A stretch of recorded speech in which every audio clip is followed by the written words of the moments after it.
بسم اللہ۔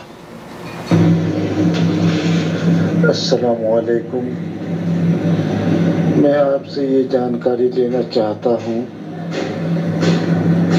کہ اگر سسور نے بہو کے ساتھ غلط کام کیا ہے اور بہو بالکل بھی راضی نہیں تھی اور زبردستی ان کے ساتھ سمبند بنایا تو کیا اس صورت میں بہو کو حلالہ کرانا جائز ہے یا نہیں ہے؟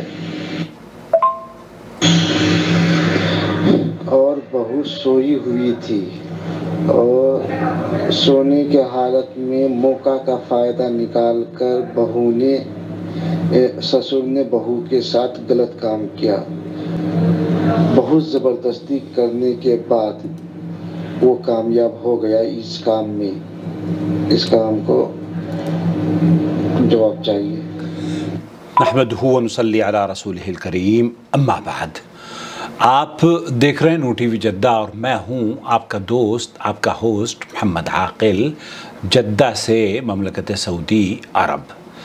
دوستو، بھائیوں اور بہنوں، اللہ رب العالمین نے جو رشتے پاک، صاف ستھرے اور بڑے مقدس بنائے ہیں، ان مقدس رشتوں میں سے ایک رشتہ بہو اور سسر کا ہے، اور اس رشتے کو اگر کوئی پامال کرتا ہے تو کیا، جیسے بھائی نے سوال کیا ہے، وہ زور زبردستی اس نے اپنی بہو کے ساتھ کی ہے، ایسی صورت میں کیا بہو کو حلالہ کروانا ہوگا؟ یہ بات میری سمجھ میں نہیں آئی ہے۔ کیونکہ جرم سسر کر رہا ہے اور حلالہ بہو۔ حلالہ تو دراصل ایک سزا ہے، اور وہ سزا اگر آپ دینا چاہتے ہوں، یا اصل میں سزا کا تو مستحق، یا اس کو جو سزا جو دی جاتی ہے نا، وہ حکومتوں کا کام ہوتا ہے، میرا اور آپ کا کام نہیں ہے۔ تو آپ کو اگر سزا دلوانی ہے اس سسر کو، اصولی طور پر تو حلالہ سسر کا ہونا چاہیے، کیونکہ گناہ سسر نے کیا ہے، وہ تو بیچاری بیچار ہے۔ ہمارے یہاں حنفی مذہب میں دراصل اس طرح کے اصول بنائے گئے ہیں جس سے لوگ بڑے بے چین ہیں، اور ان رشتوں کے اندر اگر غلطی ہو جاتی ہے اور اس غلطی کی سزا سسر پر توجہ نہ دے کر اس کی بہو کو ذلیل اور رسوا کیا جاتا ہے۔ جی ہاں، یہی بات میں سماحت شیخ عبدالعزیز بن باز مفتی مملکت سعودی عرب سے پوچھی گئی، انہوں نے کیا جواب دیا، سن لیجئے۔ یہاں ایک شخص نے ایک ایسا ہی کام کیا، زنا کیا، اب وہ دخول، اس کے بعد یہ پوچھا جا رہا ہے کیا اسے وہ جو نکاح تھا، اس حرام کاری کی وجہ سے اس نکاح پر اثر پڑے گا؟ جیسے کہ بھائی کا یہ تصور ہے کہ، اور بھائی کا تصور نہیں ہے، یہ حنفی مذہب میں ہے دراصل۔ اب سن لیجئے، میں تفصیل سے اس کو آپ کی خدمت میں پیش کروں گا۔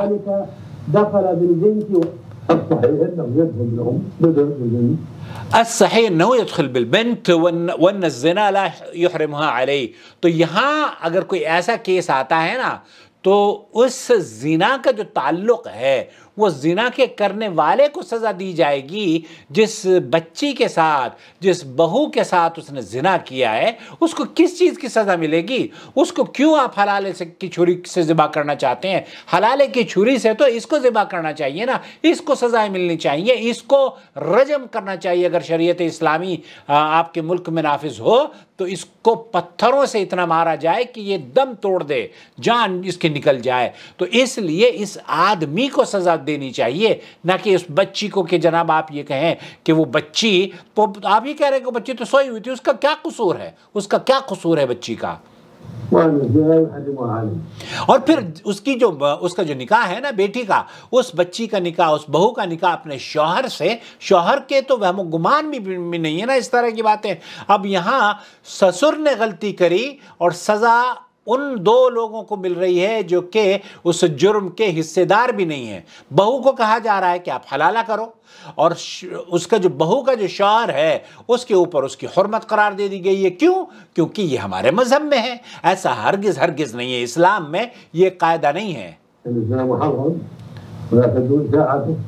ولا يحرم الحلال وهو عاص فی الزنا، اگر زنا کرنے کی وجہ سے رشتے جو پاک رشتے ہیں وہ حرام نہیں ہوتے۔ اس پر ایک قدر تفصیل سے ایک مقالہ میری نظر سے گزرا ہے، وہ میں آپ کی خدمت میں پیش کرنا چاہتا ہوں۔ فقہ حنفی کی شرع مخالف تعلیمات نے ملت اسلامیہ اور اس کے افراد کو بہت نقصان پہنچایا ہے۔ امت کا اختلاف و انتشار، آپسی تنازع، ایک دوسرے کی تکفیر و تذلیل اور مسلمانوں کے درمیان فساد اسی نقصان کا پیش خیمہ ہے۔ آج بھی مسلمان ایک ہو سکتے ہیں، ہماری بکھری ہوئی طاقت یکجا ہو سکتی ہے، عظمت رفتہ پھر سے بحال ہو سکتی ہے، اور پوری دنیا کے مسلمان ایک بول بول کر ایک نبی کی اطاعت اور فرمانبرداری پر جمع ہو سکتے ہیں۔ لیکن فقہ حنفی کے لیے شرع مخالف مسائل میں ایک ایسا مسئلہ یہ بھی ہے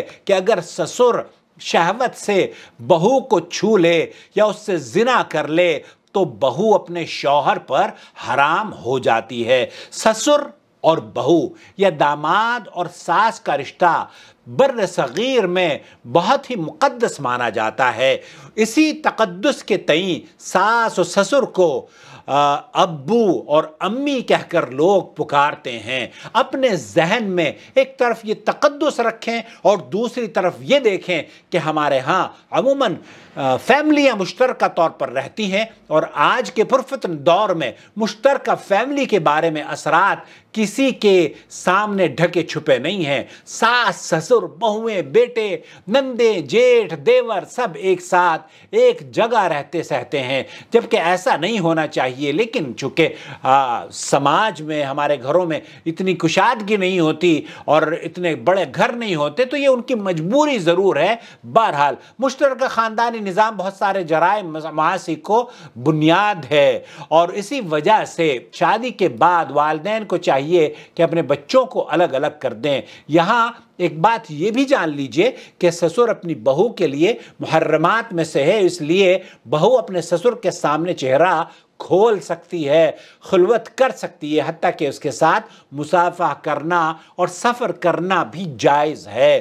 مذکورہ بنیادی باتوں کو ذہن میں رکھتے ہوئے ذرا یہ خیال کریں کہ اگر سسر اپنی بہو کے ساتھ بدفعلی کرتا ہے تو وہ کس درجے کا مسلمان رہ جاتا ہے۔ زنا ایک سنگین جرم ہے اور گھناؤنا عمل ہے، اس سے ایمان کا جنازہ نکل جاتا ہے، اور زناکار ایمان سے محروم ہو کر قہر الہی کا مستحق ہو جاتا ہے۔ قہر الہی کے ساتھ دنیا میں بھی اس کی عبرتناک سزا ہے، جسے دیکھ کر پھر کسی میں احساس زنا باقی نہیں رہ سکے گا۔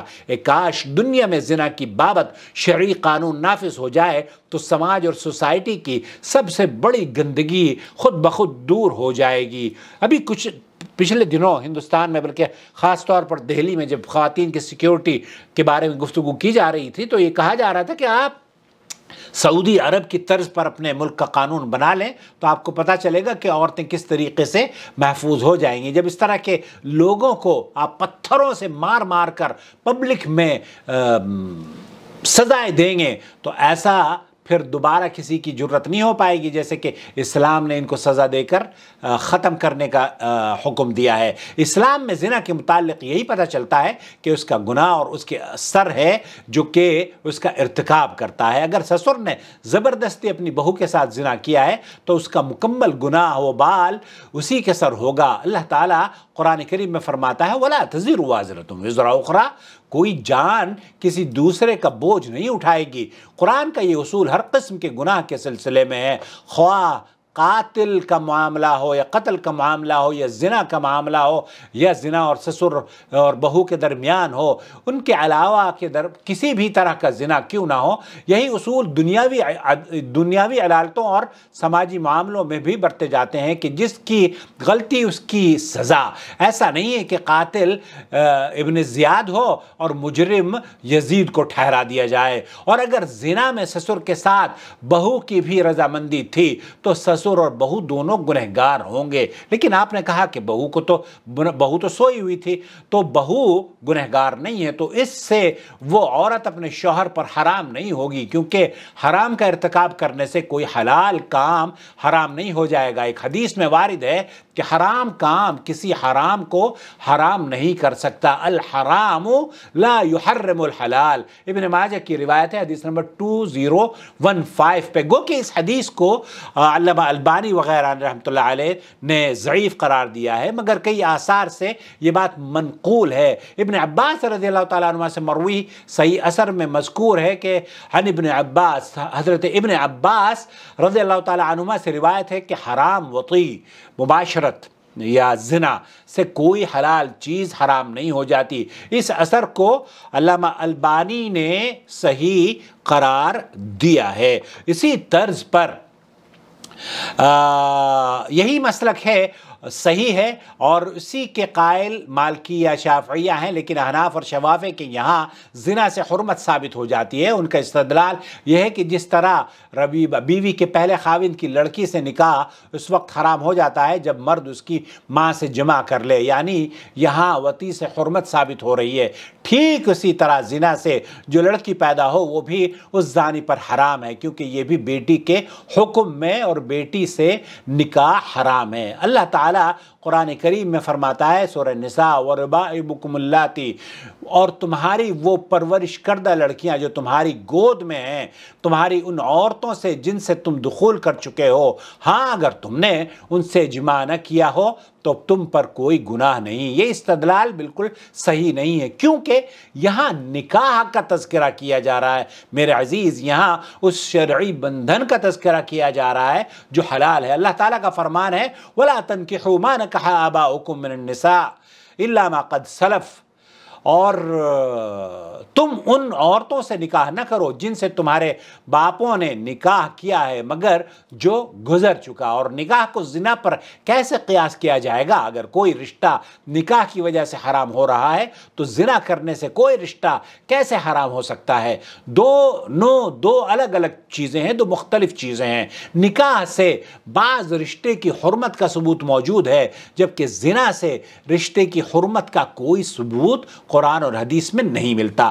احناف کا یہ فتویٰ جہاں خلاف شریعت ہے، وہیں اس فتوے پر سختی سے یہ قابل مذمت ہے اور حد درجہ افسوسناک بھی ہے. اگر کسی کے یہاں سسر و بہو کے زنا کا واقعہ رونما ہو جائے تو سماج والے زبردستی میاں بیوی میں تفریق کر دیتے ہیں، جس طریقے سے یہ کہا جا رہا ہے کہ اس کو حلالہ کروانا پڑے گا. جس طرح سختی سے طلاق ثلاثہ کے مسئلے میں عورتوں کو جبراً حلالے کے لفظ سے اور حلالے کی طرح سے زنا سے گزارا جاتا ہے، اسی طریقے سے اس بچی کو بھی زنا سے گزارنے کی یہ کوشش کی جا رہی ہے، جبکہ اس کا کوئی قصور نہیں ہے. اس بات پر ہمیں بڑی حیرت ہوتی ہے. اس سے کہیں زیادہ اس بات پر حیرانی ہے کہ جب احناف کو اپنے فتوے کا اتنا ہی پاس اور لحاظ ہے تو پھر جو چیز شرعاً ثابت ہے اور جسے احناف بھی مانتے ہیں کہ شادی شدہ زانی کو سنسار کیا جائے، تو پھر اس معاملے میں خاموشی کیوں؟ اسے کیوں نافذ نہیں کرتے؟ خود ساختہ فتوے پر اس قدر سختی اور ثابت شدہ مسئلے میں اس قدر غفلت، یہ ایسا معاملہ اور ڈبل اسٹینڈرڈ کیوں ہے؟ جس طرح زنا کی بابت سسر اور بہو کا مسئلہ فقہ حنفی میں درج ہے، اسی طرح ساس اور داماد کا بھی مسئلہ ہے.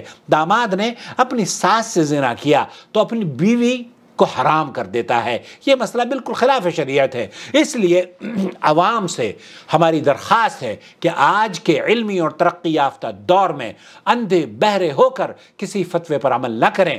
پہلے صاحب علم و بصیرت سے مسئلے کو دلائل کی روشنی میں جان لیں. اہل حدیث علماء سے رابطہ کریں. آپ کے ملک میں، آپ کے شہر میں اہل حدیث علماء موجود ہیں، اور اللہ سے ڈرتے ہوئے اس دین پر عمل کرنے کی کوشش کریں جو اللہ نے ہمارے لیے نبی کریم صلی اللہ علیہ وسلم پر مکمل فرما دیا ہے. بڑے بڑے علماء سے رابطہ بہت آسان ہے، خواہ وہ دنیا کے کسی کونے میں ہوں. پھر صحیح بات کی جانکاری کے لیے سستی کیوں ہے؟ اور یہ چینل الحمدللہ اللہ کا شکر ہے اس طرح کے مضامین اور شیخ عبدالعزیز بن باز اور سعودی عرب کے مفتیان اکرام کے فتوے آپ کی خدمت میں پیش کرتا ہے. یہ جو فتویٰ، یہ جو مقالہ میں نے نقل کیا ہے فضیلت الشیخ مقبول احمد سلفی کا ہے، اور جو آج کل الحمدللہ جدہ میں تشریف لا چکے ہیں، جدہ دعوت سینٹر میں آ گئے ہیں انشاءاللہ کبھی آپ لوگوں سے میں ملاقات کرواؤں گا ان کی، اس امید پر کہ اس فتوے سے آپ دراصل اس بچی کو بچائیں، اس بچی کو جس کا کوئی قصور نہیں ہے، اسے حلالے کی چھری سے آپ کیوں ذبح کروانا چاہتے ہیں میرے بھائی؟ وہ تو بے قصور ہے، اگر حلالہ ہونا چاہیے تو سسر کا ہونا چاہیے، پتھروں سے اس کا حلالہ ہونا چاہیے، اور یہ بہرحال اسلامی شریعت نافذ کرتی ہے۔ اور آپ کے اگر یہ اسلامی مملکت کہیں پر ہو، اگر وہ سعودی عرب میں ہو تو سعودی عرب کورٹ میں ان کے کیس کو پیش کیا جائے، اور وہ اگر پائے ثبوت مل جائے گا تو وہ پھر بچ کر نہیں جا پائیں گے۔ اللہ سے دعا ہے کہ اللہ تعالی ہماری بچیوں کی حفاظت فرمائے، ہماری بہوؤں کو اللہ رب العالمین امن اور سلامتی عطا فرمائے، اور اللہ تعالی ان کے گھروں میں عافیت بھر دے، اور ایسے سسروں کو جو کہ یہ واقعی سسرے ہوتے ہیں، ایسے سسرے اللہ کے ان کی شر سے ہماری بچیوں کو محفوظ فرمائے۔ اور بہت سے بے غیرت تو ایسے بھی ہوتے ہیں، ابھی ایک بچی کا میرے پاس میسج آیا ہے کہ انہوں نے، بہرحال وہ اگلی ویڈیو میں آپ کی خدمت میں پیش کروں گا، طویل ہو گئی ہے۔ والسلام علیکم ورحمۃ اللہ وبرکاتہ۔ اپنی رائے آپ ہمیں دے سکتے ہیں ادب اور شائستگی سے، اور اختلاف کا آپ کو ہمیشہ حق حاصل ہے۔ مجھے امید ہے کہ اس ویڈیو کو دیکھنے کے بعد آپ اپنے سوشل میڈیا کے پلیٹ فارم پر، فیس بک پر اور دوسری جگہوں پر اس کے لنک کو ضرور شیئر کریں۔ ایک شخص بھی اگر ہدایت یافتہ ہو گیا آپ کی اور میری جد و جہد کی وجہ سے، وہ میرے لیے اور آپ کے لیے سرخ اونٹ سے زیادہ بیش بہا اور قیمتی ہوگا۔ اللہ تعالیٰ مجھے بہت سارے اونٹ حاصل کرنے کی توفیق بخشے، اور آپ کو بھی، آمین یا رب العالمین۔ السلام علیکم ورحمۃ اللہ وبرکاتہ۔ وما أرسلنا من قبلك إلا رجالا نوحي إليهم فاسألوا أهل الذكر إن كنتم لا تعلمون بالبينات والزبر وأنزلنا إليك الذكر لتبين للناس ما نزل إليهم ولعلهم يتفكرون أفأمن الذين مكروا السيئات أن يخسف الله بهم الأرض أو يأتيهم العذاب من حيث لا يشعرون